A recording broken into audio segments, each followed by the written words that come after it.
Why dating apps make you feel worse. Schopenhauer predicted this. You installed the app so you wouldn't be so alone. Then, after hours of swiping, you feel all alone again. Then, after hours of swiping, you feel all alone again. More inadequate, more disposable, more sure there's something amiss you. Tinder was no prediction of Schopenhauer, but he foretold what Tinder would do to the will. This is how it works.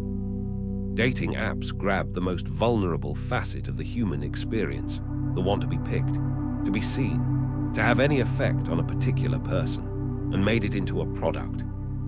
The will on a dating website is the will at its most vulnerable. Each left swipe is a small no. Each blank response is a judgment. All matches that fail to go anywhere are the will reaching and failing to find, times 100, every day. Here is what Schopenhauer saw about desire and availability. The will wills what it cannot easily get. When a thing is available for all time, no one wants to think about it. If all are present, none are unique.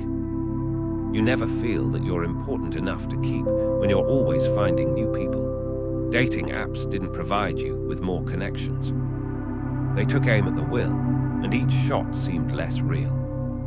And the comparison, after one swipe after another of individuals that appear more attractive, successful, and interesting, does will's comparison engine perform at its maximum capacity? You didn't design to spend an afternoon assessing 1,000 potential partners. A mind that does not feel empowered. It feels worthless. You are not a bad guy at dating. You are a man living in a machine that is designed to make you always lose satisfaction. A happy will doesn't swipe anymore, and a will that prevents swiping is bad for business.